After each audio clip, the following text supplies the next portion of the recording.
Years old हूँ और मैं 4th क्लास में पढ़ती हूँ। अच्छा बेटा, कब से आपको तकलीफ थी ये 2 साल से तकलीफ थी। अच्छा, तो आप क्या पहले से पियानो बजा लेते थे? आपने हाँ, पियानो मैं बजाया था? पहले से पियानो बजाती हूँ। अच्छा अच्छा, तो क्या तकलीफ हुई आपको डॉक्टर साहब ने जब किया था? नहीं, कुछ पता लगा? मुझे पता लगा था तभी मैंने ऑपरेशन करवाया था। गाना गाया था आपने इस दौरान? हाँ, मैंने गाना गाया था, कौन पियानो सा गाना बजाया गाया था था। बताइए? मेरा मुल्क मेरा देश मेरा मुल्क मेरा देश मेरा ये वतन, शांति का उन्नति का प्यार का चमन, इसके वास्ते मिसाल है मेरा तन मेरा मन है वतन है वतन। और कितनी बड़ी रिस्क थी आपने जो ऑपरेट किया?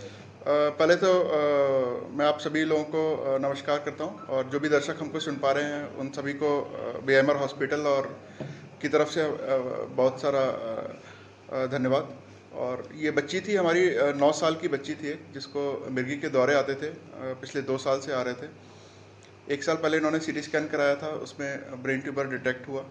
काफ़ी छोटा ट्यूमर था, और मोटर एरिया जो रहता है, मोटर एरिया ऐसे समझे जैसे ब्रेन में अलग अलग सेंटर्स होते हैं, अलग अलग गतिविधियों के लिए। बातचीत करने का एक अलग एरिया होता है, पैर का एक अलग एरिया होता है, हाथ का अलग एरिया होता है।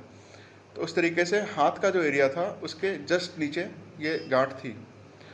तो क्योंकि यहाँ पे ऑपरेशन करना भी काफ़ी मुश्किल था इस जगह पे, जिसमें कि बच्चे को अपंग होने की बहुत अधिक संभावनाएं थी, और तो इसलिए ज़्यादातर लोगों ने फिर दवाइयों का इनको सुझाव दिया। दवाइयाँ ये लेते रहे काफ़ी समय तक, फिर भी झटके कंट्रोल नहीं हुए हैं। 4 दवाइयाँ इनकी चल रही थी, मिर्गी की जो दवाइयाँ रहती हैं। और अंत में जब अभी इन्होंने 1 साल बाद फिर से एमआरआई कराया, तो ट्यूमर की जो साइज़ था वो 4 गुना बढ़ चुका था। वो मेरे पास आए, फिर मैंने उन्हें सर्जरी की सलाह दी।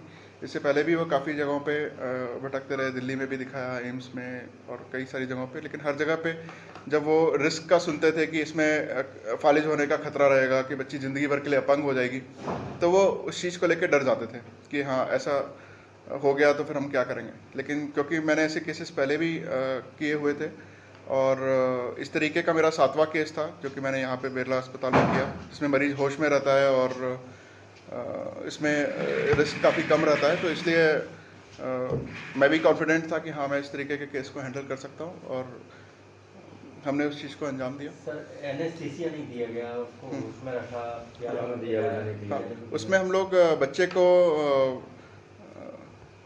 जो सुन कर देते हैं, जैसे आप लोगों ने सुना कि लोकल एनेस्थेटिक रहता है, तो लोकल एनेस्थीसिया देके उसके स्कैल्प में ब्लॉक रहता है। एक अलग तरीके की एनेस्थीसिया विधि है जो कि सिर्फ मेट्रो सिटीज़ में और बड़े बड़े जो इंटरनेशनल सेंटर्स पे ही ये लोग यूज़ करते हैं। और उसके सिर को पूरा सुन करके फिर हम लोग उसमें पिन से उसको सिर को फिक्स करते हैं, और उसके बाद फिर उस पर ऑपरेशन किया जाता है। तो सर, जो इसको बात करते रहे, इससे पियानो बजाने के लिए जी, बोलते जी। रहे, तो ये क्या मतलब प्रोसेस था? तो इसको तो इसमें देखिए मेन तो हमारा तब था, जब सबसे महत्वपूर्ण भाग तब आता है जब हम ट्यूमर निकाल रहे होते।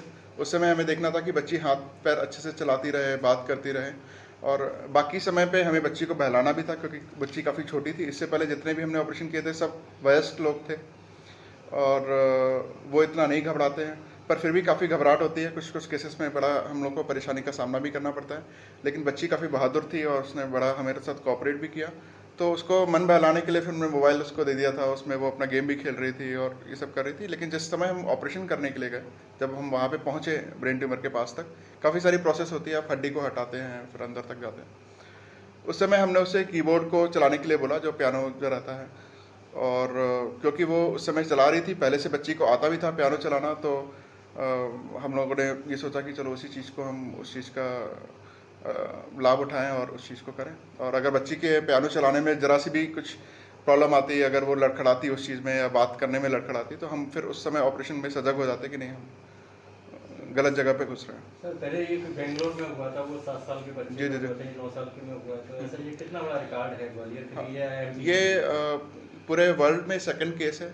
जो इंटरनेट पे हमारी जो जानकारी है, हमने जो पूरा सारे लिटरेचर्स को सर्च किया, जो कि इतने छोटे बच्चे में किया गया। 11 साल के कम से उम्र में ज़्यादातर लोग इस सर्जरी को अवॉइड करते हैं, क्योंकि बच्चे काफ़ी छोटे होते हैं, कोऑपरेट नहीं करते हैं, और बच्चों में रिस्क भी ज़्यादा रहता है, क्योंकि उनके अंदर ब्लड रिजर्व और जो रेस्पिरेटरी रिजर्व जो जो एक किसी सर्जरी को करने से पहले चाहिए रहता है, तो उस सर्जरी में थोड़ा रिस्क ज़्यादा रहता है। तो लेकिन क्योंकि हमने इस तरीके की काफ़ी सारी सर्जरीज की हुई थी, तो हम कॉन्फिडेंट थे उसको करने के लिए। कितनी देर में ये कंप्लीट हो गया पूरा?